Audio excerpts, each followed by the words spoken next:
Welcome to the Great Lakes Fishing Podcast. Our coverage from the Greater Niagara Fishing and Outdoor Expo continues. Now we're with Jim Steele from Innovative Outdoors and Dreamcatcher Sport Fishing. Jim, thanks for joining the show. I'm glad to be here. Love to talk to you today about Lake Erie fishing. It's something that you hold near and dear to your heart. You're living on the Eastern Basin of Lake Erie. Just for, I think everybody in the world at this point knows what Lake Erie walleye fishing is like, but tell us about your background with Lake Erie walleye fishing. In the beginning, I born and raised in the area, and it's always been here. I grew up, like I said, fishing off docks and everything else. Got into the boat fishing. I was more towards the salmon and trout, and back when I got into it, it was more of when the walleyes were here, they were here. Guys went out, got them, and when they weren't here, they weren't here. And then I would go back to salmon, and I would do muskies and everything else, and then the numbers started getting better, the technique started getting better, and it was a lot more fun. Originally, it was like I hooked a boot, but they're good eating, so let's get a cooler full of them, have a fish fry, and have a good time. Let's go have fun with the salmon, they rip line and everything else. Well, then start getting into more of it with the techniques and using more of the salmon style gear instead of just pulling a worm harness on a bottom and stuff like that. So it became more exciting. Then more tournaments started coming. The fish started, numbers getting back, bigger fish, bigger fish. So it's become now more of my mainstay, especially we're involved more with the business. We do a few other things, run a veterans fishing event, we run a tournament, we did education weekend. So now it's live and breathe it every day of it. So, and things on Lake Erie right now, walleye fishing on Lake Erie, the good old days are right now. They're today. Yeah, I mean, it's better than it ever has been. Right now, you're talking estimated between 42 and 43 million fish right across the lake. We have about 250,000 resident fish. So the migration comes from the Western Basin to the Erie Basin, and then it moves back. But our resident fish that stay here is about 250,000. So that's still great numbers, which actually gives it, where New York has a closed season, that protects our resident fish compared to like Ohio and stuff like that. They have the numbers to be able to fish it all year. So how has that happened? I mean, we have this awesome population of walleye in Lake Erie. It wasn't like that before. What has happened in the last however many years to get our population to where it is right now? A lot of the management, but like before we started this program, we were talking about the zebra mussels. When they first came in, it was something that came from the villages, the freighters and stuff like that. And the original thing was it was going to kill the lake, which at that point, that actually, like I said, back in 1970, the lake was actually considered a dead lake. So to me, it was just like, we're not really ruining anything it's already broken. So everybody thought it was going to be, okay, it's a done thing. And you didn't want to eat the fish out of the lake. And then it got to the point where the zebra mussels started getting in there, killed off a lot of the vegetation, which was the bad vegetation, was holding all those chemicals and everything. There was mercury that they videoed on the bottom and everything else. And then all of a sudden it was almost like a shock. We're kind of like shocking your pool. It's that initial that kills everything off, then it started to rebuild. We started getting the weed beds back in, the bait fish were there, and everything started turning back around, and then we started getting more numbers, and the management started kicking in, and it's just been a boom. We just keep a records hatch, and the zebra mussels are pointed at the top like any other kind of crab style, clam style. So when the walleyes drop their eggs, they actually drop between the points of it, so they're protected from the fish that are trying to eat the eggs. So it's kind of a win-win situation with something that was supposed to be a terrible thing. So we went from 1970, a dead lake, to basically one of the cleanest lakes, the cleanest lake of the Great Lakes, but in the country, actually the federal government says it's one of the cleanest lakes all in the nation, which I think is incredible in 50 years. I mean, I just hit 50 this year, so it's kind of like, well, I remember hearing it in the beginning, don't eat the fish. Then it went to one a month, and now you can have as many as you want. Yeah. So that's to me, it's incredible, and actually be able to be around the entire time is something, and we got the best of the best right now. Yeah, it's an incredible success story and how the lake has turned around, and there's a lot of things that went into that, but just to have it now where the fishing is incredible, and the water quality is amazing now. And I had a chance to come and visit you guys at the education weekend in September and got out on the water, and it's really incredible going out there. Yeah, it's one of those things where people say, well, what's the hot spot? Right now, to be honest, anywhere on the lake. What depth do I fish? Top to the bottom. What baits do I run? Just about anything out there. So it's just, it's a great thing, especially on the, to me, the business thing kind of created its own thing. It wasn't to start out with making money and everything else. What we sell is what we run and everything else. So we went through the trials and tribulations of things to find good quality stuff. Well, now to have a guy that struggled to catch a fish, or maybe one or two, that now he's getting his box of 6 and he's all excited about the next time they want to go out, where before it's just like, are they hitting them? I'm not going to bother going out this weekend. It's just like, it's changed so great. I mean, the sales on boats, I mean, you've been here for the last couple of days. I mean, people are buying boats, they're buying gear, they're all excited about the season coming up. It's awesome. And you're out of Dunkirk right now. Yeah. Tell us about that Dunkirk Harbor and kind of what goes on around there. That area is kind of, there's a lot of investors that are local, so it's kind of their hometown, so they've come in and they've fixed a lot of things up. The advantages down there is you've got hotels down there, you've got restaurants, you've got a great marina that has mooring, and they have launches, and the fishery that's in that area, you've got shallower structure, so you can get into the bass, and you can get the walleyes that are set up on structure, and you can push offshore a little bit just and get into your steelhead, and you get some browns in spring, and you push out deeper. Now you get into a whole lake trout thing. I mean, our numbers in New York on Erie are 700,000 they're estimating for the lake trout, and we're getting them up to 20 pounds. Wow. While we're in the mix of catching walleyes. So it's just, in a short area, you can actually get into the best of the best. I mean, smallmouth, 4 or 5 pounds, steelhead up to 10 pounds, walleyes 10 pounds, and Lakers that are 20 pounds, all within the same trip, all within a mile. Yeah. So some awesome fishing there. And when I was a kid, I grew up in Wisconsin. My dad used to come down to Lake Erie, and they'd fish out of Cleveland, and they were going out and fishing that kind of a shallow water bite and doing a lot of jigging.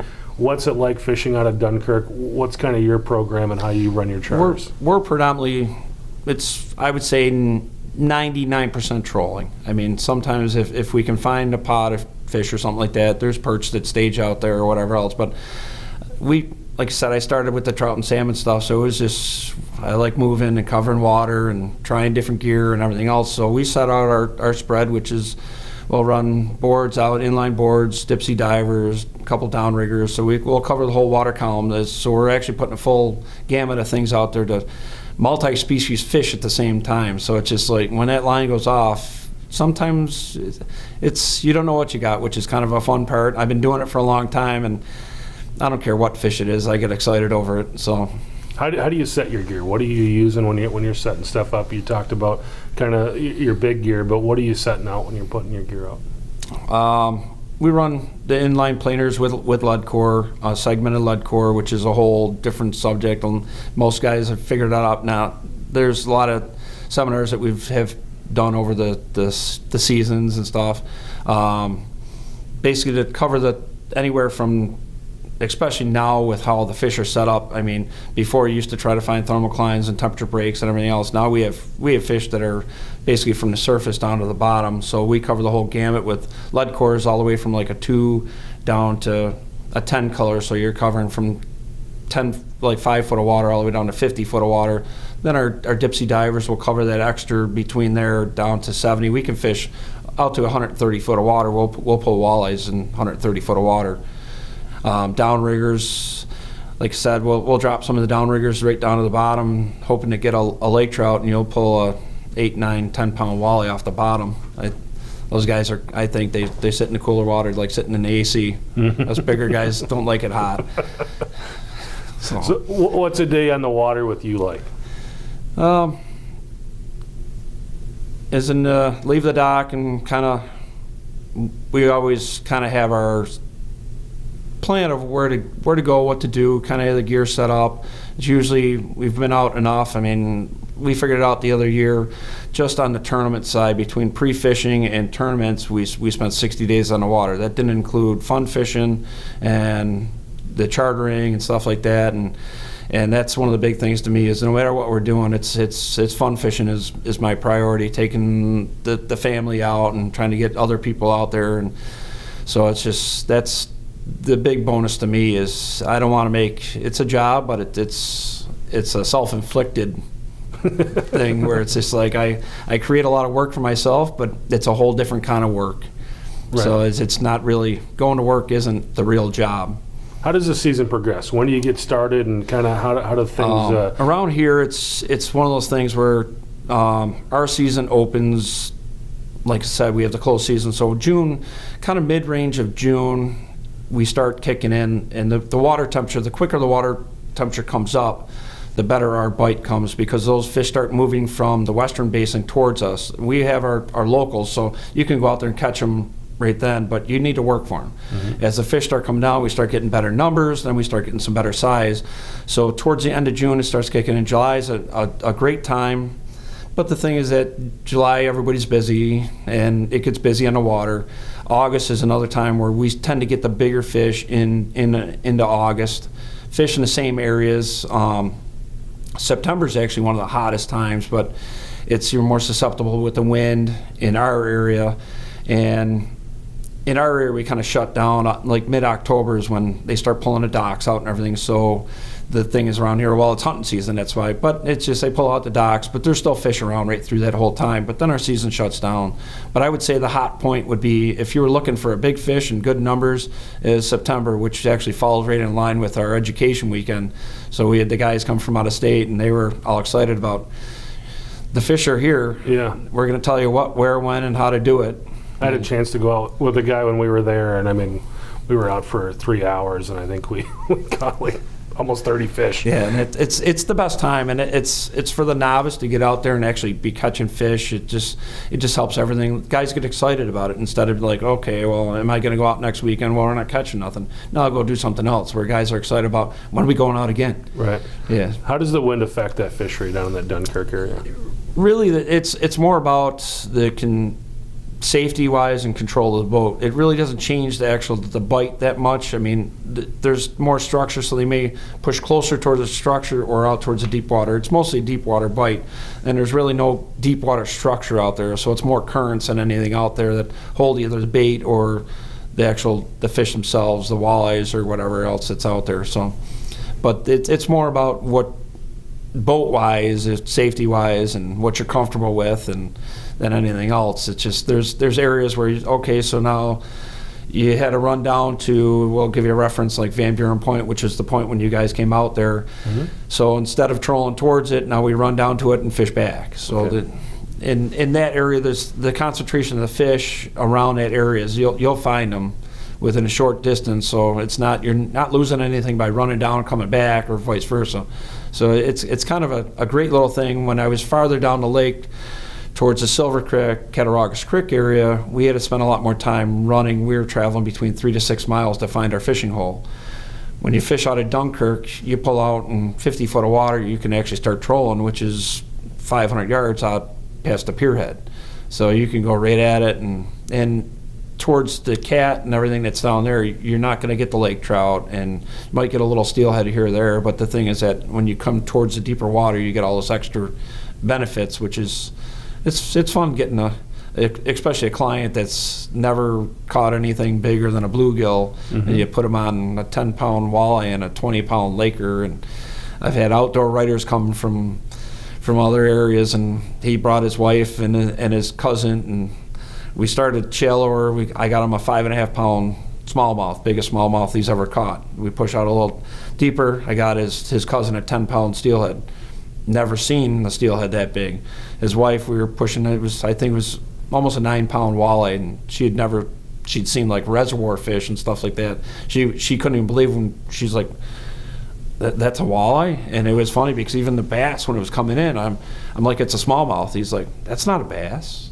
I'm like, you kind of got everything around here. It's a kind of a neat thing. We kind of moved down, and like I said, we have the ability with the docking to run a tournament. It has at that size. It has a fish cleaning station. It has fuel right there. It has the restaurants that are right there. It has a hotel. So if you're from out of the area, that's kind of our advantage moving there. If people are interested in booking a trip with you, how do they find you? Well, you can find us online at dreamcatchersportfishing.com, and our business with the innovative outdoors, so it's innovative-outdoors.com, and there's information that go back and forth. Like I said, we do a veterans fishing event, so I ended up taking 153 veterans out, 45 volunteer boats. Like I said, we run a fishing tournament, which is just kind of one of those things. It's a fun thing for the community, and it's about the camaraderie and the excitement of competition and sportsmen. You know how it is. It's everything we do is, if you're running one side of the boat, I'm trying to beat you on my side of the boat. That's the nature of the beast. Yeah. So. Yeah, tell me about Innovative Outdoors. What's your company there all about? Innovative Outdoors, kind of like I was telling you before, it's a business that kind of started itself. We've been fishing, we've been involved in the tournaments and doing other stuff like that, and we were struggling trying to find the equipment that we needed, and we kind of fought with that, and we had dealt with some of the companies, manufacturers and stuff like that, and one of them actually came to us and said, we'd been kind of pro-staffing for him, and he said, could you help me sell my product over here? And I was just like, okay, you're from Canada, we're over here, and we've been using our stuff, great quality stuff, so yeah, why not? So we kind of started a little thing with him, and it kind of, okay, well, let's expand into some of the other things that we need and we have been struggling to get. So all the stuff that we sell is things that we use. We've actually had manufacturers come to us and say, you need to sell this for me. And I'll tell them straight out, even the company that I originally started with, he came out with a hook. And I told him straight out, I said, you know the deal, I'm going to run it for a season, and if it's what you say it is, we'll sell it. So it's one of those things, I refuse to just be a salesman. I'd rather have the product sell itself, and I know I can stand behind it because I've used it myself. It's easy to talk about things and be confident with things that you know and you live and you deal with every day. Jim, is there something I didn't ask you that you wanted to talk about today? We could just go on forever. So it's just like it's part of the fishing. It's in me. Fishermen, we talk fishing. If we're not fishing, we're talking about it. We're thinking about it, and I feel fortunate with what I'm able to do. So to be able to share it with other people is one of my big things, and I've kind of centered myself with a lot of companies, manufacturers, educators, and stuff that feel the same way, and it's more than just a job. It's my life. So it's just I've been fortunate with what I do, and look forward to the next chapter every single day.